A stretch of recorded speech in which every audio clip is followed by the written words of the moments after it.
Hello and welcome to this episode of Off the Record with Lehigh Valley with Love. I'm your co-host, George Wacker. I'm joined by my co-host and Northampton County Commissioner, Jeff Warren. Today we're talking about warehouses, how they got here, what that all means, and what we have looking forward to in the future with them. Jeff? To talk about warehouses here in our local communities, we have the Executive Director of the Lehigh Valley Planning Commission, Becky Bradley, and we also have a local government official from Hanover Township, the Northampton County side of Hanover Township, Supervisor Susan Lawless. Thank you both so much for joining us on this Off the Record podcast as we dive into this warehouse issue. George, I know you want to thank some folks and recognize some folks here before we get into some topics here. Thank you so much to Lehigh Valley Health Network, Banco Beverage Company, Michael Bernardin with Remax Realty, WDIY 88.1 FM, and our friends at Wind Creek Event Center. They just announced they got Sting. I am very excited. Becky, again, thank you so much for joining us tonight. I want to start out with asking you, firstly, can you kind of tell us what you do as the Executive Director of the Lehigh Valley Planning Commission? And then if you could sort of give us how we got here in terms of the proliferation of warehouses in the Lehigh Valley area. Sure. So the Lehigh Valley Planning Commission was founded back in 1961. So we're in our 64th year by a lot of really smart people who said, hey, we see that our region is starting to grow, and we want to make sure that we have adequate sewer and water systems, that we have a roadway network that's interconnected. I mean, you zoom back that far and we didn't really have, there was no I-78, right? There was no Route 33. But they wanted to have a balanced economy, right? In a balanced community across the environment, housing, all of the things that make a healthy region. So they established what was called the Joint Planning Commission at the time.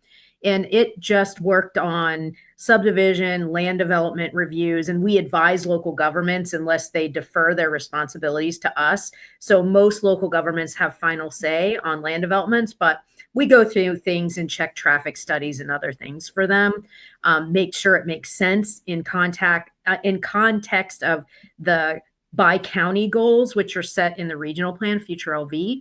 And that's the LVPC, but we also have a second board called Lehigh Valley Transportation Study, and that's where we do transportation planning and investment based on a set of federal rules and regulations. So that entity actually manages a portfolio of over $4.5 billion in road, bridge, transit, bike and pedestrian investments. So we get to bring all of that together in what is known across the country as a regional council. So a multifunctional entity that supports the region as a whole. We're foundational, right? And that's really our work. How does everything come together?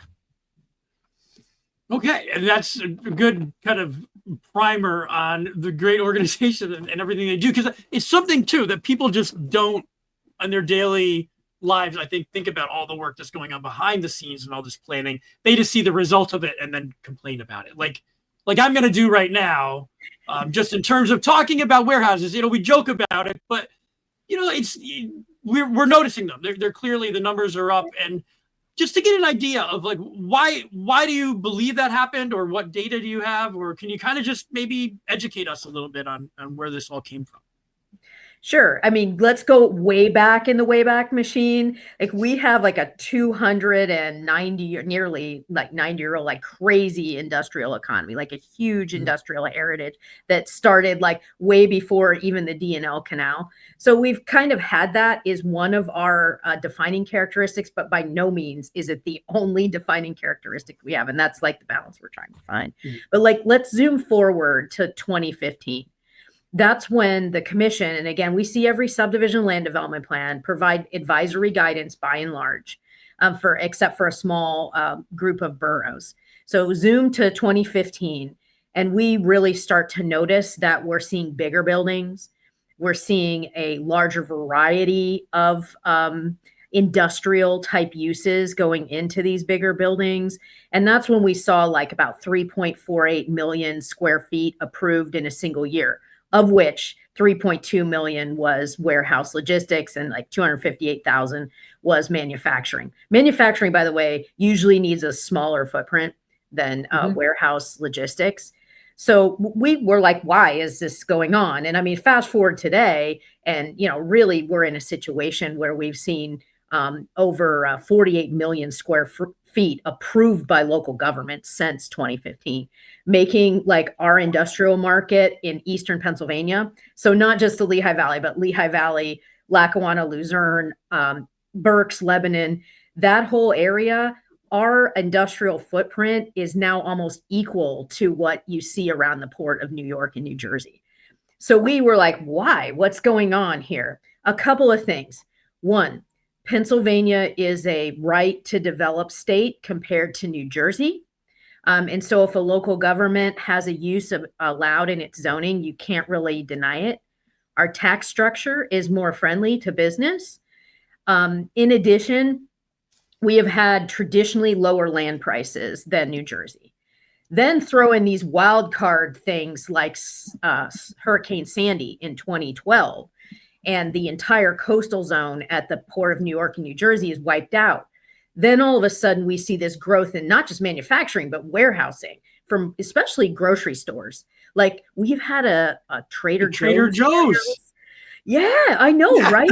No Trader Joe's store, but boy, do we have their logistics.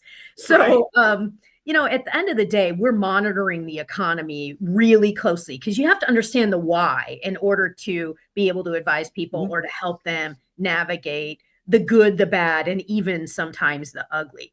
Here's just another factoid too, on a little bit on the why. Back in the second quarter of 2020, see, by the way, the private sector issues industrial reports and we get our hands on them. So we have a sense of what's going on in the economy. They send them to us.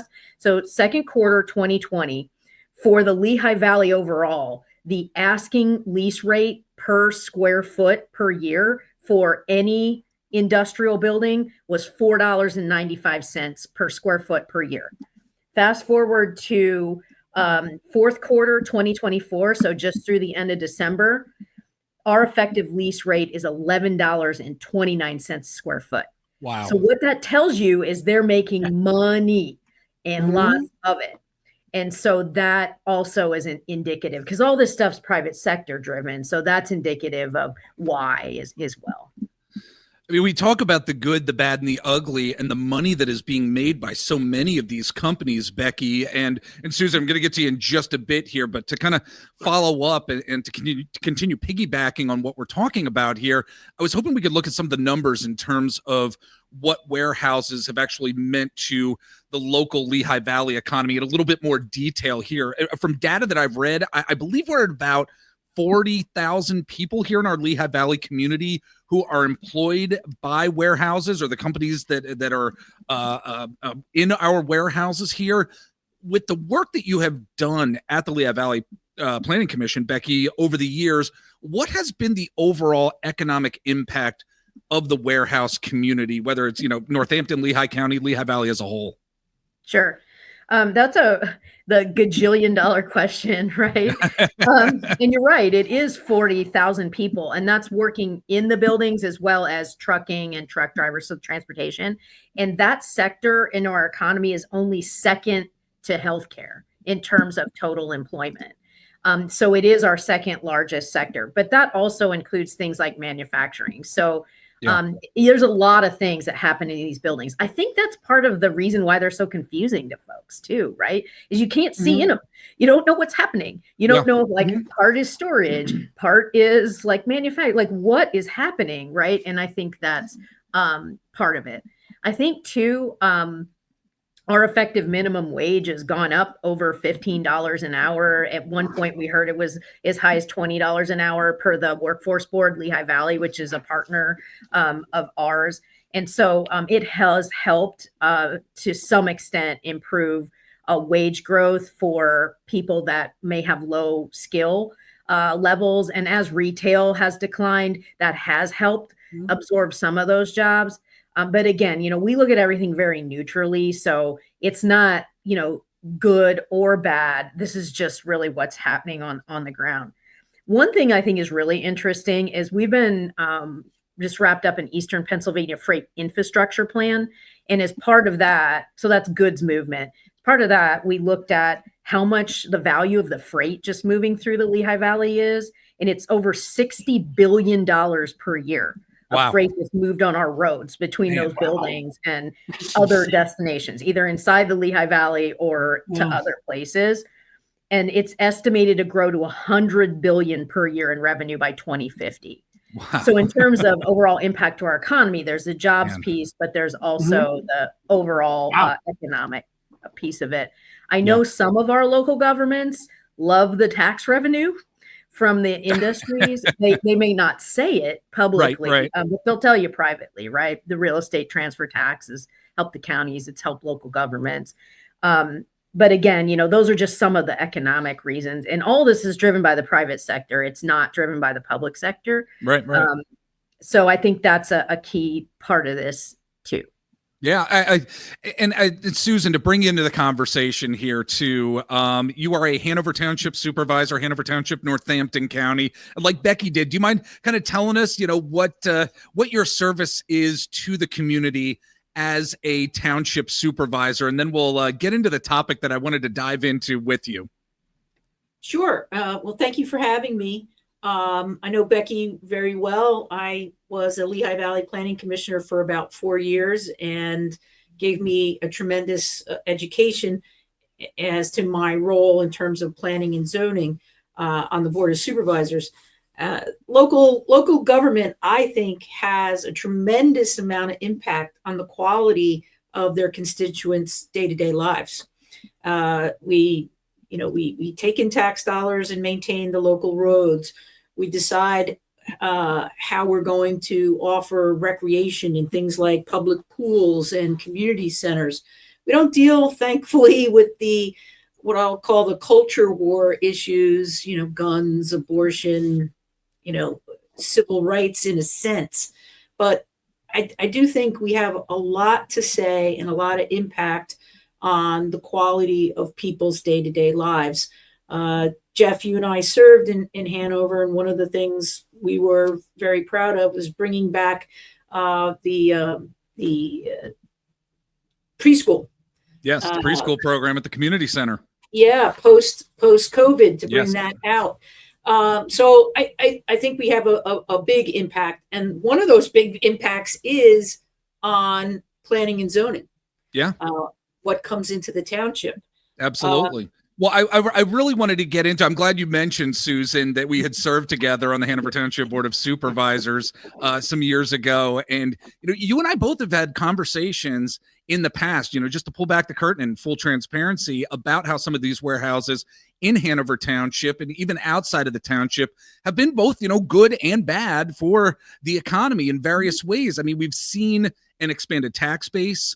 We've seen more jobs, yet some warehouses have also caused traffic concerns for residents and other infrastructure concerns for local communities as well, just like Hanover Township. And I've always thought there was a balance, that local public officials really needed to achieve when it came to the development of warehouses in our local townships or boroughs. So I'm wondering, how have you been able to keep that balance between understanding what's good from a tax base and even local jobs perspective with addressing traffic concerns and other infrastructure concerns that come with this warehouse boom?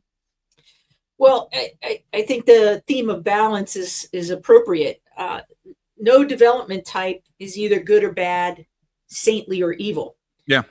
The question of, whether any type of development is appropriate or reasonable for the location where it's proposed, that's the balance we're all trying to strike.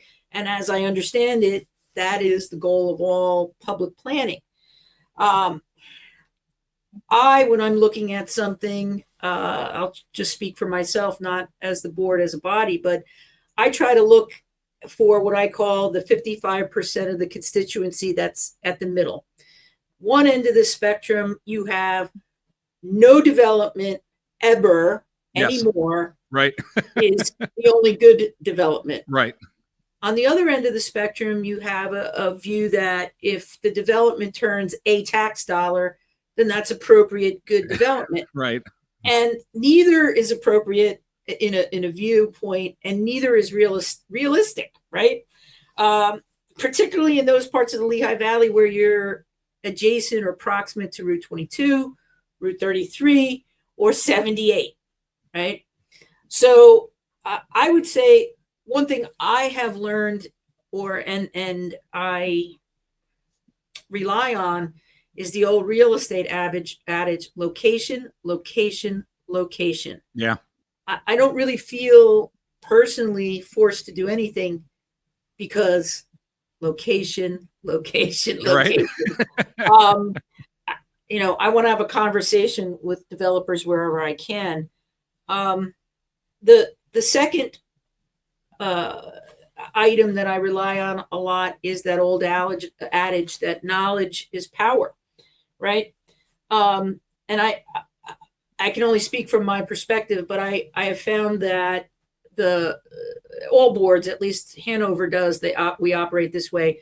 We have a solicitor at all times and an engineer, and they are tremendous resources to teach you what you need to be a good supervisor. Like, ask them, why are things done this way? Why can't things be done a little differently? And most of them will be very frank with you and give you an education as to what are the parameters of our authority on the local level. And it's important to keep that balance through the solicitor and through the engineer too. That's how we're able to keep that balance. And That's just in the townships, though. right. That's just in the township. Different in the Yes. cities. It's, Yes. it varies, right? Like Yes. when you have professional planning staff, you don't have to have both your solicitor and your engineer there because the planners are actually doing that role per the Right. state statute. Right. Yeah. So I can only speak from my experience, which is we always have our engineer, and our engineer does by and large the planning aspects, and of course the solicitor will have those bumpers as to what is legal. But we're often told, as we were discussing tonight, warehouses are going to bring you ratables and jobs. They make that tax dollar appeal. But there's no follow-up question, which is, okay, again, I can only speak for my municipality, but we're funded in many ways. The property tax is just one piece of it, right? If you're a municipality where you have earned income tax and EIT, which is a 1% on gross income, you do want to look at what kind of jobs is this storage or warehouse facility bringing. Is it the $15 to $17 only, or is it going to be a mix? Like what comes to mind is like a Victaulic. They're manufacturing, but they have storage, and they have a mix of, we'll call it entry kind of level and higher paying jobs, which generate more EIT. You have to ask, will this use generate any mercantile tax? Because what you're looking at on the township level is that you have to offset that roadway damage. Right? If these trucks are going to use a local road, you're going to have to fix it eventually. Yeah. Yeah. And whatever upfront money you get from a development is not going to be enough. You're going to have to plan for that. So you have to be, I'm not saying that, again, you should say no automatically, but you can't just think, I'm going to get this buck here. Yeah. Because, if anybody's driven over Stoke Park to Highland, the other side, the ruts there they're deep. They are very deep. Yeah. Driven on them many, many times. Yeah. Well, yeah, George, I know that you wanted to get into another topic here with Becky. Yeah. Yeah, talking about roads, right? It's one of the complaints you get when you complain about warehouses. Yeah. The retort is, well, stop ordering things from Amazon. And I don't know if we're going to do that, right? So can you talk a little bit about that, like the role of Amazon and UPS, and do you factor that higher e-commerce transportation into planning, or like is that just something, I guess, talk a little bit about it and what goes into it. Sure. Okay, so yes, you're right. People are going to shop in-app and online, but also there's a movement of freight in between these facilities too, right? It's not just us as consumers. When things are coming in as raw materials. In fact, in South Bethlehem, I'll just give you an example. There's a manufacturer of plastic bottles for laundry detergent, and like the pellets come in on a train. They make these plastic pellets. They make these things. They blow them, heat it up, and blow it up with air, and like magically, there's a bottle. They fill it, and then it gets moved to warehousing, and then that gets moved to another truck to go to a store. So, and that's just like a normal sort of thing. And I think the transportation impact is usually multimodal. So that means like more than one mode. In that case, it's rail, and it's tractor trailer, and it's delivery truck of some ilk. And we all know there's a variety of those. Consumer goods are even more complicated. If it's a high dollar good, it's usually moving in the belly of a plane.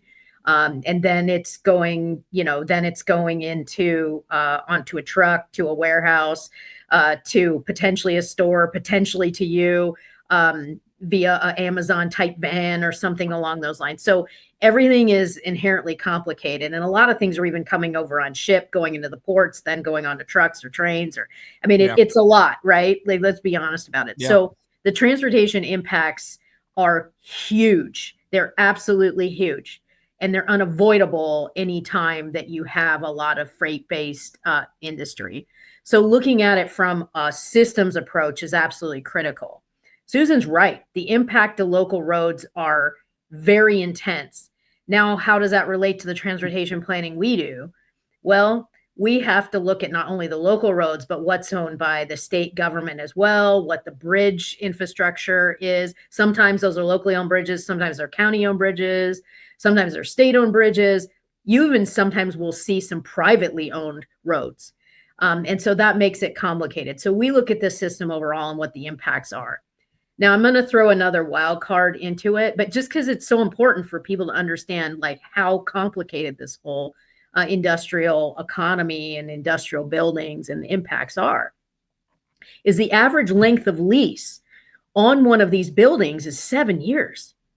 Wow. So Susan was talking about how complicated it is. Like, hey, we want to know what's going into these up front.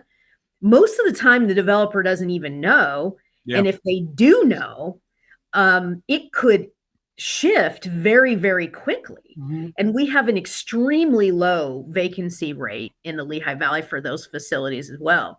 So it might get approved as a certain type of warehouse, and you use it's called the ITE manual to predict traffic. But what we do anytime we get a large facility or group of facilities is we go set traffic counters, and we see what the pre-development condition is. And then if that facility gets built, we'll go back and then set counters to see what the real impact is. And we'll do that periodically every few years and report that to PennDOT, because that helps us not only monitor the system, but look at, and the other thing that's important is classification counts. And that's just nerd speak for, you have to know what types of vehicles are on your roads.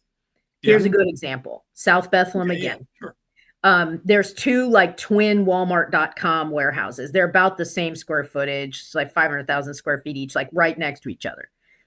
It's only for the .com business. One handles large items like TVs and patio furniture, and the other handles small things.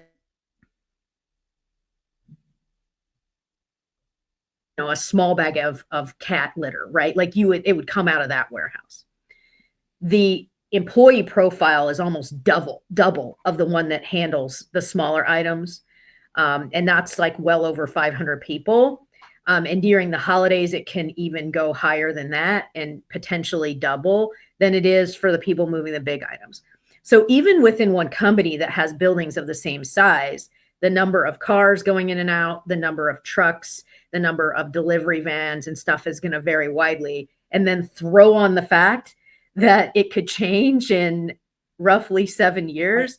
Yeah. It becomes very, very difficult to understand what that means. So the measuring and monitoring, the reporting on that is absolutely critical because it supports what our local governments have to do. If they have consistent, accurate information, then they're going to be able to make the decisions that are the best for them in their planning and development approval process, their zoning processes and other things. So we do a lot of that communication back and forth. People ask us questions, we'll answer them all the time. We really get a lot of questions lately on, is there an economy for all these buildings? And I always say, don't ask questions you don't want the answers. Right. Exactly. Don't blame me for giving you the data, right? Right. Because we take it from the reports of the private sector, right? As well as then our monitoring and it'll report it back. But that's very useful for people to know that. It absolutely and it is. Our local governments see, like, are they being told the truth or not? Lehigh Valley Health Network is now proudly part of Jefferson Health, and together we're bringing you more. More hospitals and outpatient locations for added convenience. More nationally ranked specialists for expert care. More clinical trials and more innovation to improve outcomes. We're investing in your well-being and building healthier communities because more expertise and convenient care means better outcomes and a healthier you. Jefferson Health and Lehigh Valley Health Network, together for the future of care. A big thank you to our sponsors, Michael Bernardin with Remax Real Estate, Molly's Irish Grill and Sports Pub, Benko Beverage Company, Wind Creek Event Center, WDIY 88.1 FM, and of course our friends at Lehigh Valley Health Network. Thank you for allowing us to continue to bring these episodes to you.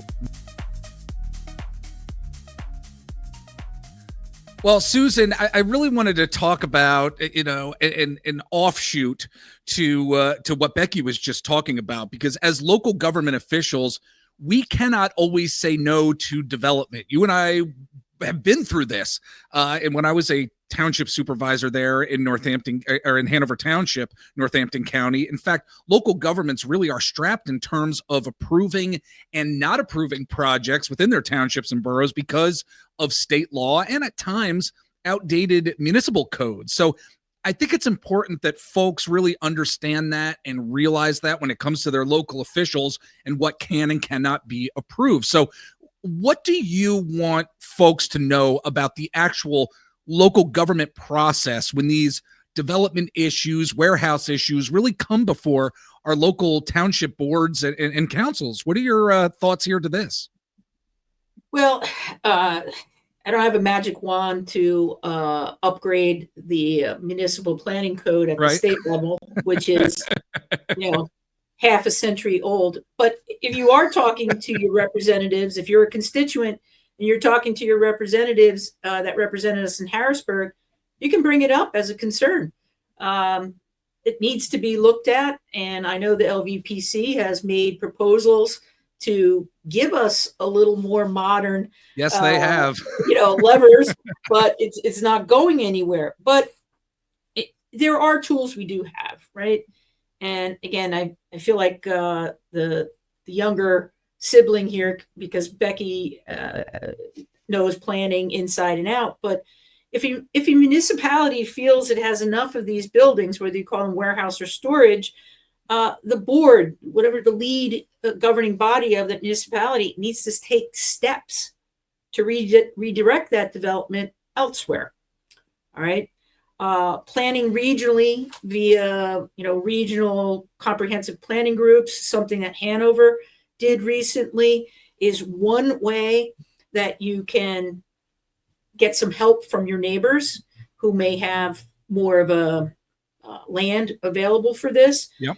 And you may have to commit dollars to reviewing your ordinances to do what you can with what the MPC allows you. That's important. Yeah. Yeah. I'll go back to that theme earlier that I struck: education, right? The LVPC offers, or they have in the past, I don't know what the status now of classes are, so you can learn about what the MPC allows you to do on a local level. I think they got classes coming out soon here, don't they? I think I just got an email on this. March 5th is the first one on community planning. Yes. Yeah, I think, you have to educate yourself a little bit, because it's not, top of mind to someone. I spent a lot of time on the planning commission in Hanover, And I did take those courses, and I was on the LVPC. And I do think that I have, a little more, at least it's given me confidence to ask questions that I don't see others asking. But development does not happen in a vacuum, right? So we have to think as leaders, how is this development going to fit into the fabric of our community? Because that's what it's going to be. It's going to be part of the community. Yeah. So I kind of want to note something. If a board is thinking of taking bold action, and they may have to, the planning code as it is, I think it's worth noting, the purpose section says that it is the intent, purpose, and scope of this act to protect and promote safety, health, and morals, to accomplish coordinated development, to provide for the general welfare by guiding and protecting amenity, convenience, future government, economic, practical, and social and cultural facilities, development and growth, as well as the improvement of governmental processes and functions. Now, it goes on to talk about a lot of things, but the health, safety, and general welfare of our community, that's our responsibility. I don't see that in planning commissions because they're advisory. I generally don't see it in zoning boards because they're really dealing with discrete issues. So if we feel as a body that our constituents have said, you need to take bold action, whether that is allowing large storage facilities or warehouse, or saying we've had enough, as elected officials, I think you have to articulate why you believe you're making that decision. Yeah. On both sides weighing, right? Yeah. You can't just say no.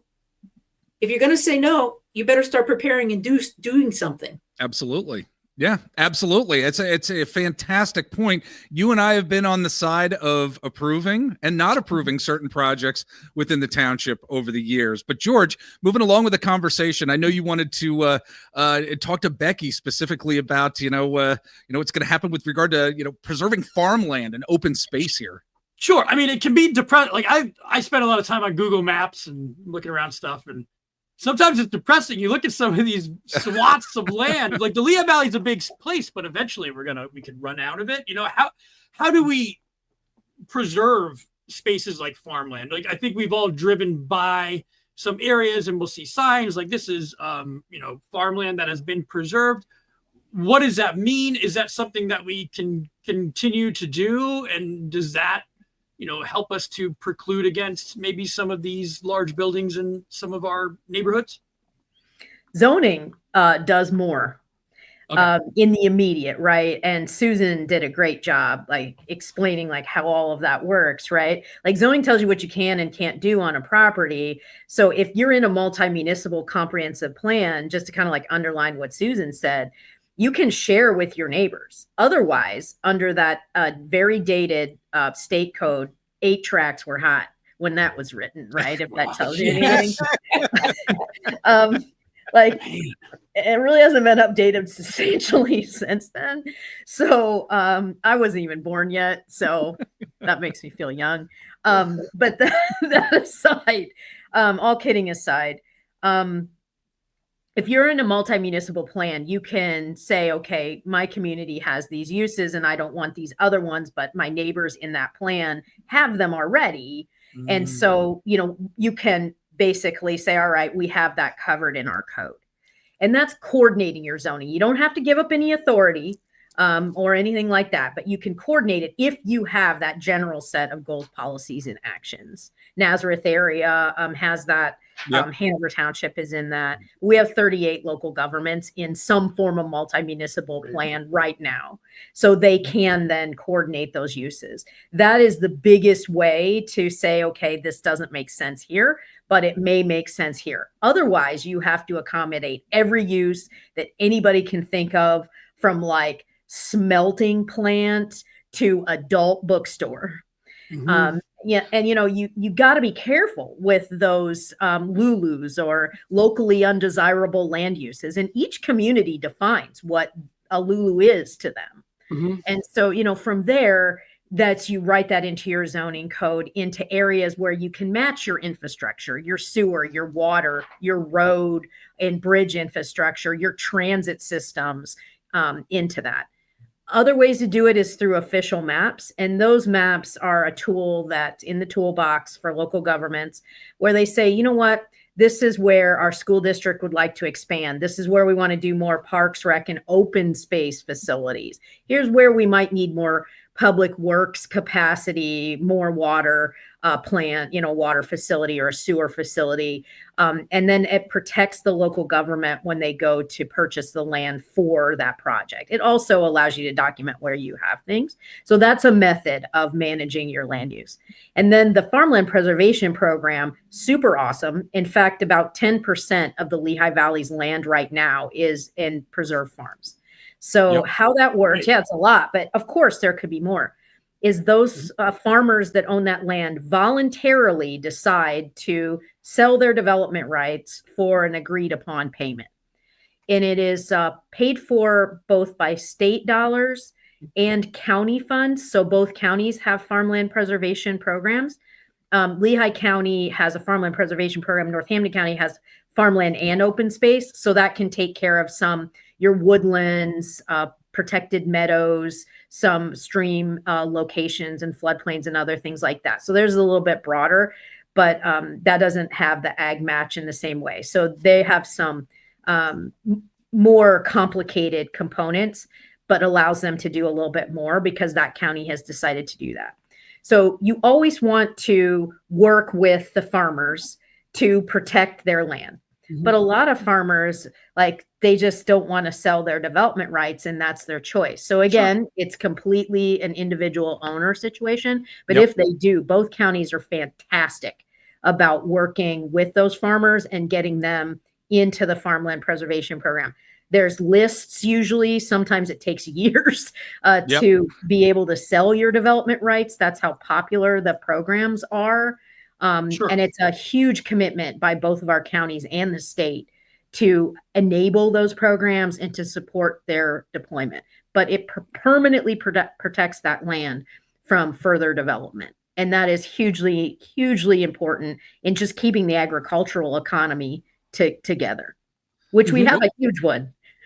Absolutely. Yeah. And I'll say, as a shameless plug here, as somebody who is a member of Northampton County Council and a county commissioner, I loved being able to vote for our recent budget, which allocated $3 million to our farmland preservation and open space initiatives in Northampton County. So, very happy about that. And I'll continue fighting for that. But as we are wrapping up the conversation here, Susan, wanted to direct this to you because I think a lot of folks that are going to end up watching this podcast or listening to it, whether they're in their cars or wherever they are at, some folks are going to be asking, what more can they do?